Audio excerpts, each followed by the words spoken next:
बिस्मिल्लाहिर्रहमानिर्रहीम, अस्सलाम वालेकुम। स्पोर्ट्स ऑन PSL 10 के साथ आपका मेज़बान है शहजादा मोइन हाजिर है। और मुल्तान अपने होम ग्राउंड में भी कल शिकस्त खा गई और कल फिर हमने देखा कि एक दफ़ा फिर कामयाबी रही पेशावर ज़ल्मी के नाम। और पेशावर ज़ल्मी की जानिब से जो हम काफ़ी कल भी बात कर रहे थे कि यहाँ पर जो है हम देख रहे हैं साइम अय्यूब जो है कुछ अच्छी कारकर्दगी का मुजाहरा करते हुए नहीं दिखाई दे रहे हैं। और कल साइम अय्यूब ने 33 बॉलों पर जो है 49 रन की इनिंग खेलने में कामयाब रहे और कामयाबी दिलाई। लेकिन एक कम स्कोर पर जो है मुल्तान सुल्तान की टीम आउट हो गई और चेस करना आसान था कल का मैच में जो है पेशावर ज़ल्मी को, और 7 विकेटों से उन्होंने इस मैच में कामयाबी हासिल की। और साथ साथ अगर हम बात करेंगे तो कल तब्दीलियां हुई मुल्तान सुल्तान के अंदर और 8 खिलाड़ियों को तब्दील किया गया पिछले मैच के मुकाबले में। इस मैच में 8 तब्दीलियां तो ज़रूर हो गई, लेकिन 8वीं शिकस्त मुल्तान सुल्तान को ज़रूर होती हुई दिखाई दी इस पाकिस्तान सुपर लीग 10 में। तो इन सब सूरत पे बात करेंगे। फिर कल एक तगड़ा मुकाबला होने वाला है और वो मुकाबला है कोयटा ग्लैडिएटर्स और इस्लामाबाद यूनाइटेड के दरमियान, जहां पर इस्लामाबाद यूनाइटेड की टीम अगर कामयाबी हासिल करती है या कोयटा ग्लैडिएटर्स की टीम इस मैच में कामयाबी हासिल करती है तो प्ले ऑफ 4 के लिए वो क्वालिफाई कर जाएंगे और वो वाहिद टीम होगी जो पहले पाकिस्तान सुपर लीग 10 के लिए क्वालिफाई करती हुई दिखाई देगी। सब सूरत पे बात करेंगे, पाकिस्तान की रैंकिंग के हवाले से भी बात करेंगे जो ICC ने जारी की है वनडे, T20 और टेस्ट मैचेस पे, उस पर भी आज बात रहेगी। और हमारे साथ बात करने के लिए स्टूडियो में मौजूद है आरिफ वहीद खान साहब, स्पोर्ट्स एनालिस्ट हैं, वो हमारे साथ यहाँ तशरीफ रखते हैं। आरिफ साहब, कल के मैच की बात करूं तो 8 तब्दीलियों के साथ हम देख रहे थे मुल्तान सुल्तान की टीम ग्राउंड में उतरी है और फिर शिकस्त ज़रूर उनको एक दफ़ा फिर हो गई। और होम ग्राउंड पर कल मुल्तान अपना खेल रही थी मैच और होम ग्राउंड पे ही वो जो है 108 रन बनाने में कामयाब रही पहले बैटिंग करते हुए।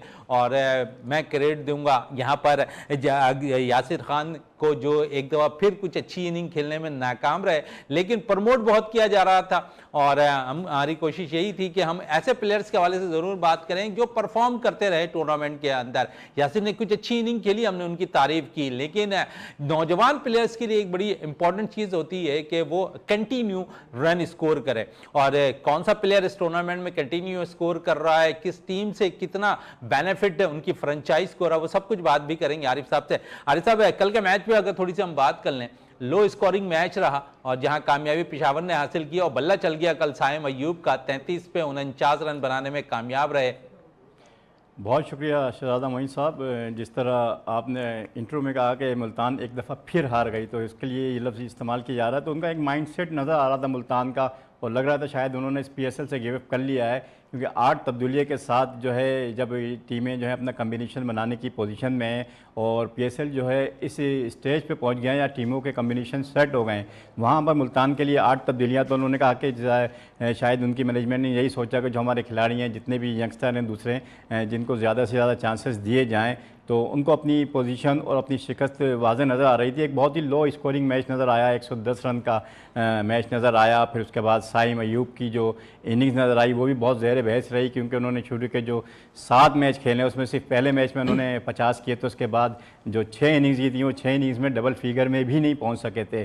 तो उसके बाद कल ये एक अच्छी खुशाइंद है, यकीनन उनको इससे एतमाद मिला होगा, कॉन्फिडेंस मिला होगा। मगर 110 से जब स्कोर सामने होता है तो वैसे ही किसी भी प्लेयर्स का कॉन्फिडेंस ऑटोमेटिक ही अप हो जाता है। तो ये उन्होंने यकीनन सूरत हाल से अच्छा फ़ायदा उठाया साइम ने और अच्छा उन्होंने वापस टूर्नामेंट, क्योंकि अब काफ़ी आगे टूर्नामेंट जो है फाइनल स्टेज की तरफ बढ़ रहा है, प्ले ऑफ की तरफ बढ़ रहा है, सारी चीज़ें, और आइंदे आने वाले मैचेस जो हैं पेशावर के लिए भी बहुत ज़्यादा अहम इख्तियार कर गए हैं। चलें, पेशावर के लिए अहम इख्तियार कर गए हैं मैचेस आरिफ वहीद खान साहब। लेकिन जो बात आप कर रहे हैं कि कल फॉर्म में आ गए हैं यहाँ पर साइम अय्यूब और बाबर आजम कल एक थोड़ा सा नाकाम रहे, 8 रन बनाने में कामयाब रहे कल के मैच में।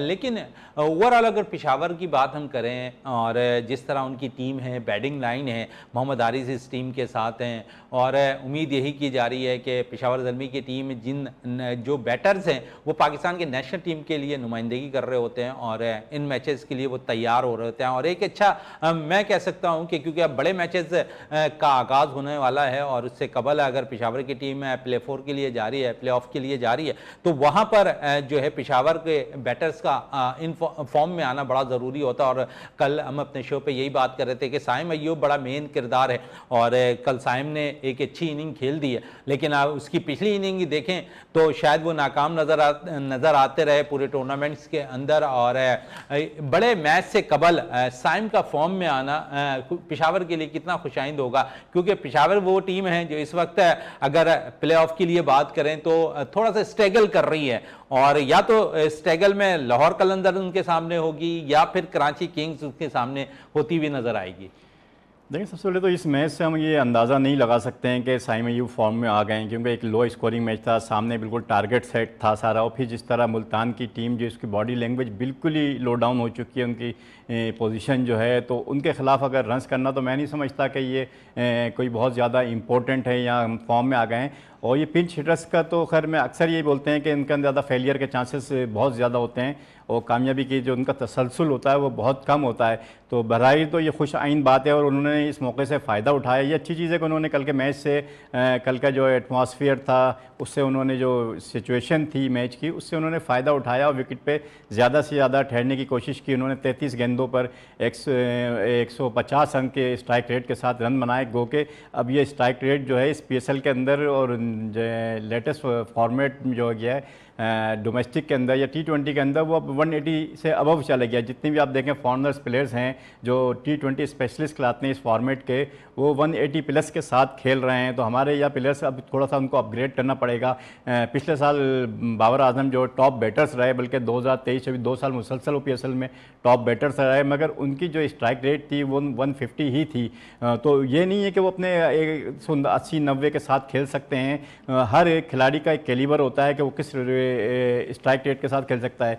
जो टेक्निकली अगर देखा जाए तो बाबर आजम की ये जो स्ट्राइक रेट है यही है जिस पे बहुत ज़्यादा बात की जाती है, तनकीद भी की जाती है, मगर मैं समझता हूँ उनको अपने जेन्युइन स्ट्राइक रेट पे खेलना चाहिए वहाँ पर। इससे ज़्यादा उन्होंने स्ट्राइक रेट को बढ़ाना की कोशिश की क्योंकि वो एक टेक्निकली साउंड प्लेयर है। और T20 के अंदर खाली सिर्फ पावर हिटिंग का ही नहीं होता, आपके पास टेक्निकल स्टेबिलिटी भी होनी चाहिए, टाइमिंग्स भी होनी चाहिए, पावर्स भी होनी चाहिए। ये तीनों चीज़ें जब मिलती हैं तो एक अच्छा प्लेयर्स बनता है। और यही वजह कि अगर आप टॉप 5 रैंकिंग के अगर देखें कि जो टाइप 5 बैटर्स हैं उसके अंदर अगर 3 बैट्समैन उठा लें तो वो टेक्निकली साउंड प्लेयर्स हैं, जिसमें रिजवान टॉप के ऊपर हैं, साहबजादा फरहान है जो टेक्निकली साउंड हैं, अब्दुल्ला शफीक जो पाकिस्तान में बाबर आजम के बाद जो है टेक्निकली सबसे ज़्यादा टेक्निकली साउंड प्लेयर खिलाते हैं। तो ये टॉप 5 में से 3 प्लेयर्स आपके टेक्निकली साउंड है। तो इसका मकसद है कि जो हमारे पिंच हिटर्स जो पावर हिटर्स हैं जिनको हम बहुत ज़्यादा करते हैं कि इनकी स्ट्राइक रेट्स होती है, तो वो बहुत ज़्यादा इसके अंदर एक्सपोज नज़र नहीं आया। और T20 बहुत समझदारी का गेम, सिर्फ पावर हिटिंग का गेम नहीं है। बड़ी अच्छी बात की आपने कि समझदारी का भी गेम है।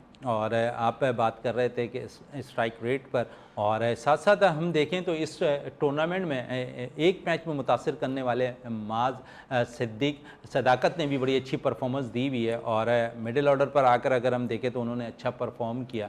हमें मिडिल ऑर्डर को भी तलाश करना है पाकिस्तान सुपर लीग से कि अच्छे बैटर्स निकलें। और साथ साथ क्योंकि इस वक्त अगर हम बात करें तो मेरा ख्याल में वाहिद बैटर हैं यहाँ पर जो है माज सदाकत जो मुतासिर करने में कामयाब रहे पाकिस्तान सुपर लीग 10 के अंदर के मिडिल ऑर्डर पर उन्होंने आकर रन किए।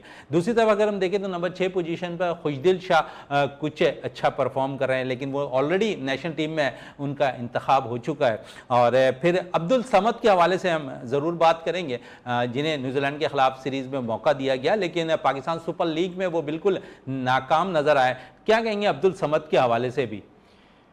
जी, अब्दुल समद से पहले हम जिस तरह आपने शुरू में सवाल में कहा माज सदाकत की बात की, तो मैं समझता हूँ कि माज सदाकत जो है और मिडिल ऑर्डर के बैट्समैन है।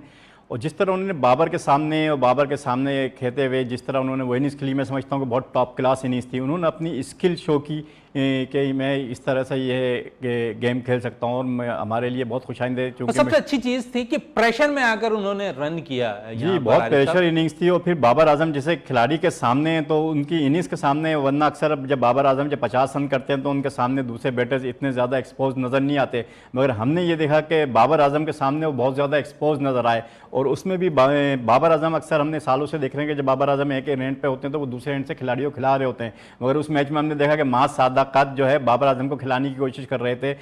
उनको कॉन्फिडेंस लेवल जो है बाबर आजम का मां सदाकत की वजह से बढ़ रहा था, क्योंकि उनका स्ट्राइक रेट बहुत बेहतर था। जहाँ जहाँ जिस जिस ओवर के अंदर उनको स्ट्राइक रेट की ज़रूरत पड़ी अपनी टीम को, तो मां सदाकत ने उसको बिल्कुल इसको मेंटेन करके रखा, जिसकी वजह से। और बहुत अच्छी चीज़ है कि ये मिडिल ऑर्डर के बैट्समैन हमने PSL में देखें, ज़्यादातर यंगस्टर जो आए, इमर्जिंग प्लेयर आए, वो ज़्यादातर ओपनर्स आए, जिनकी जगह ही मन इस पर जरूर गुफ्तगू करेंगे कि पाकिस्तान सुपर लीग के अंदर जितने भी बैटर न्यू इमर्जिंग आए हैं और वो हैं ज़्यादातर जो एज ए ओपनर खेलते दिखाई दिए हैं, लेकिन इस पर हम ज़रूर बात करेंगे क्या वजह है कि मिडिल ऑर्डर पर हमारे पास अच्छे बैटर्स नहीं आ रहे हैं। लेकिन इस वक्त मुझे ब्रेक के लिए कहा जा रहा है, ब्रेक से वापस आते हैं तो मिडिल ऑर्डर जो इस टूर्नामेंट में अच्छा जो प्लेयर्स हैं परफॉर्म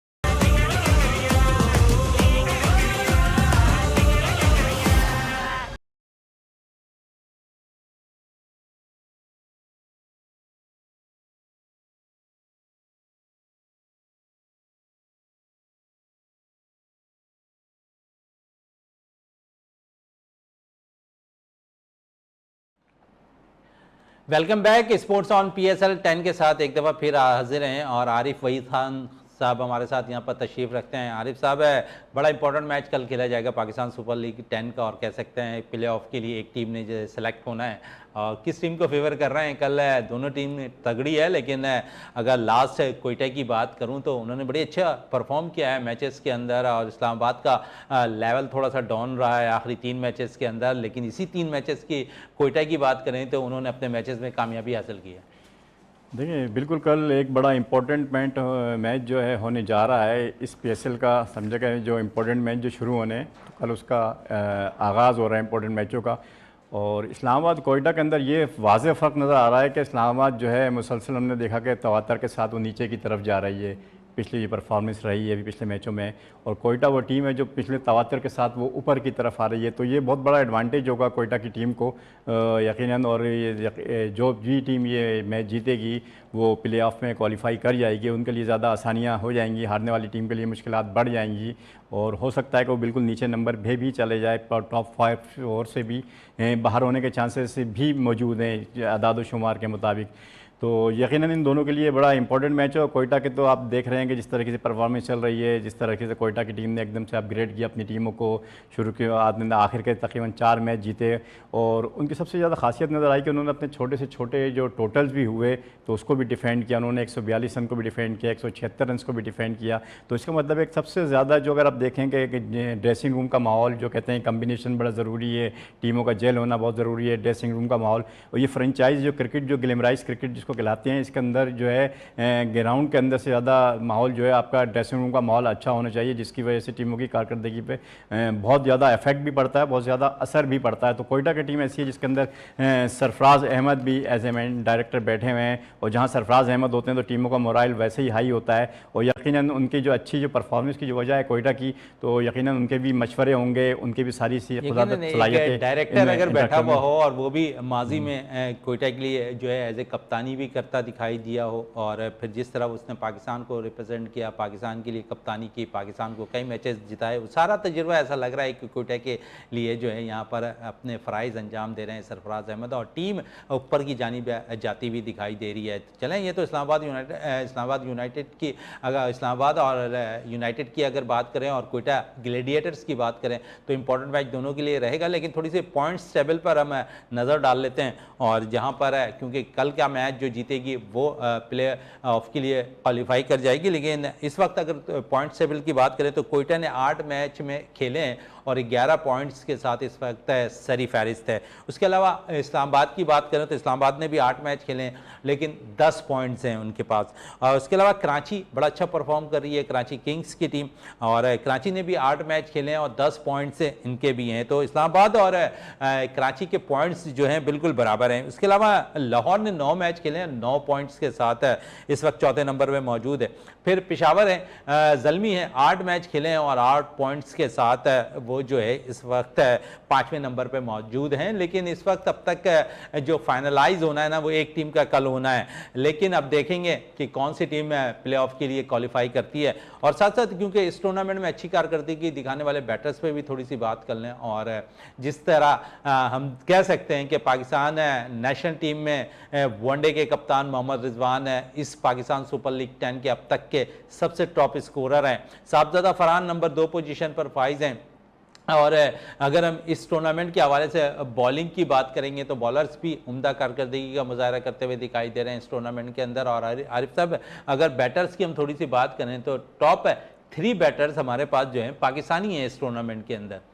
देखिए, बिल्कुल टॉप परफॉर्मर जो हैं इस वक्त 363 रन के साथ मोहम्मद रिजवान मौजूद हैं और टॉप परफॉर्मर हैं। मगर कोर परफॉर्मेंस है उनकी टीम की, उनकी कप्तानी की भी, जिस पर बहुत ज़्यादा बात की जाती है।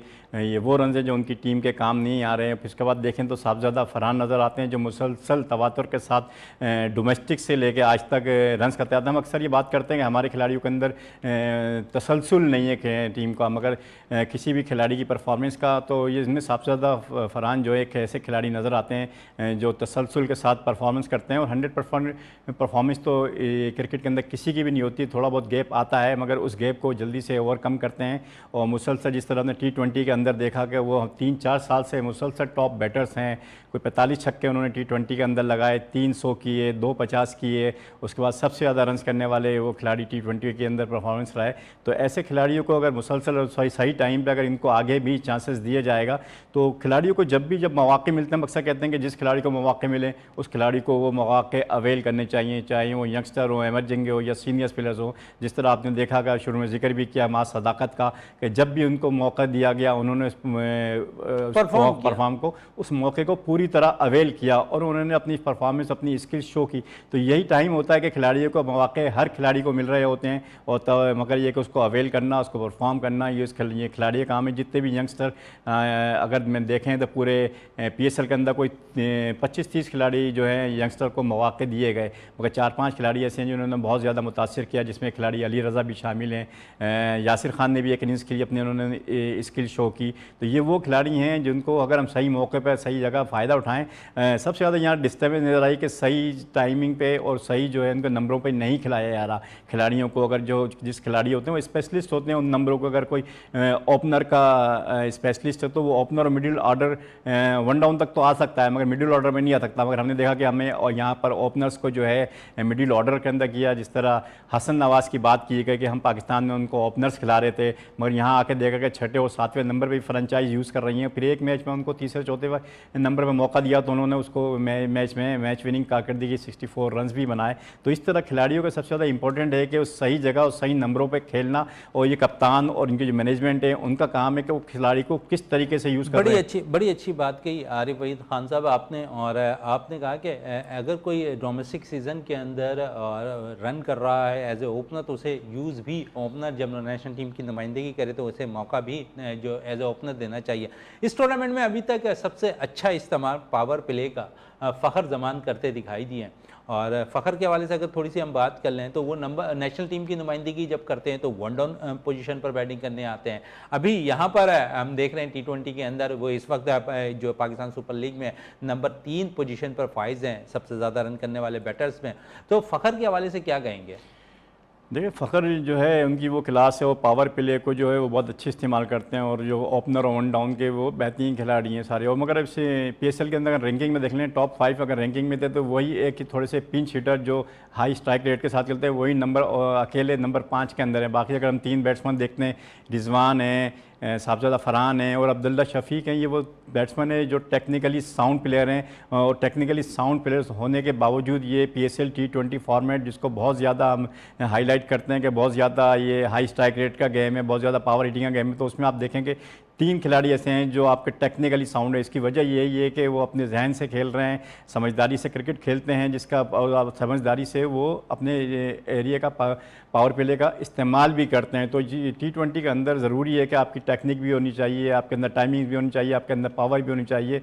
तो ये फ़खर ज़मान की जहाँ तक आपने बात की, तो वो इस टूर्नामेंट में अच्छा परफॉर्म करते हुए नज़र आए। और फ़खर जमान वो खिलाड़ी हैं वो जब भी इंडिविजुअली परफॉर्म करते हैं तो यकीनन उनकी टीम के लिए भी मैच विनिंग कारकर्दगी होती है, मैच विनिंग हो सकता दिखा रहे होते हैं। साथ साथ बॉलर्स की अगर पाकिस्तान सुपर लीग 10 में थोड़ी सी बात करें और बॉलिंग्स में अगर हम देखें तो होल्डर नंबर 1 पोजीशन पर हैं। फिर इस वक्त अब्बास आफरीदी पाकिस्तान की T20 के सबसे अच्छे बॉलर्स भी तस्वर किए जाते हैं, यहाँ पर भी वो इस वक्त दूसरे नंबर पर मौजूद हैं। फिर हसन अली अड़वा अच्छा परफॉर्म कर रहे हैं इस टूर्नामेंट के अंदर। तो क्या कहेंगे इन दो बॉलर्स के हवाले से जो नेशन यहाँ पर पाकिस्तान सुपर लीग में जो है T20 में अच्छी कारकर्दगी दिखा रहे हैं? नहीं, कराची की टीम की जो कारकर्दगी हमें नज़र आई, जो आज जिस टेबल पर खड़ी हुई है नंबर 3 की पोजीशन पे, तो उसमें बहुत ज़्यादा किरदार उनके बॉलर्स का है, जिसके अंदर अब्बास आफरीदी, हसन अली, शुरू में हसन अली टॉप रैंकिंग में चल रहे थे और सबसे ज़्यादा अच्छी बॉलिंग करते हुए नज़र आए। तो अब्बास आफरीदी और हसन अली जिस तरह बॉलिंग कर रहे हैं कराची के लिए और PSL में जिस तरह नंबरों पे हैं तो यकीनन वो बहुत अच्छे कर रहे हैं। पूरे अगर टॉप 5 बॉलर्स देखें तो इसमें पूरे PSL में इस दफ़ा नज़र आया कि हमें बहुत ज़्यादा स्पिनर्स का बहुत ज़्यादा किरदार नज़र नहीं आया। यही वजह है कि अगर टॉप 5 बॉलर्स देखें तो उसमें 4 फास्ट बॉलर हैं, सिर्फ एक वाहिद अबरार हैं जो स्पिनर बॉलर हैं। तो यकीनन विकेटों की भी मदद। तो ये खुशाइन चीज़ है कि आपकी जो है फास्ट बॉलिंग इंप्रूव हो रही है, इंप्रूव नज़र आ रही है। आपके जो बॉलर्स हैं फास्ट बॉलर इंप्रूव नज़र आ रहे हैं।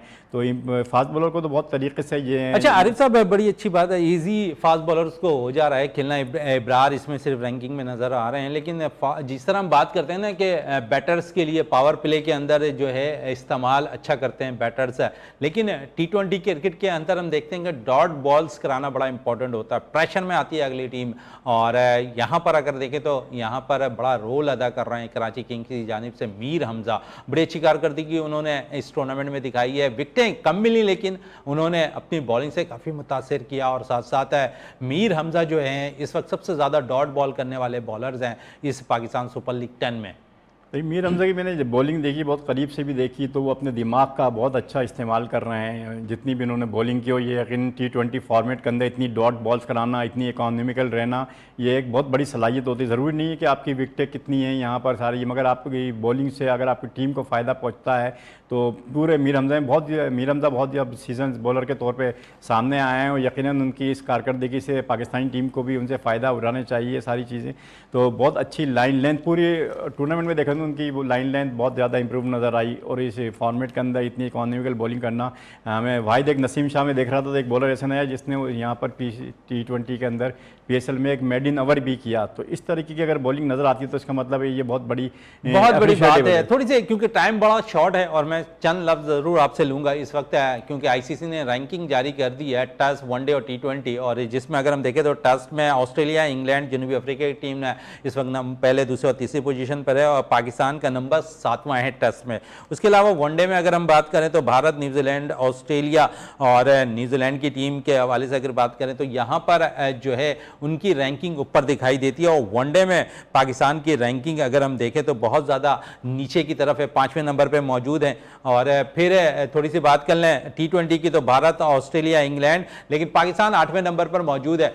तो यकीनन ये जो सालाना रैंकिंग जारी की है ना यहाँ पर जो है बाकायदा ICC ने, तो इस तरह पाकिस्तान क्रिकेट टीम को भी अब तवज्जो देने की ज़रूरत है, रैंकिंग बेहतर करने की ज़रूरत है। आरिफ भाई साहब, आपका बहुत बहुत शुक्रिया। प्रोग्राम का अख्ताम करते हैं। पाकिस्तान जिंदा।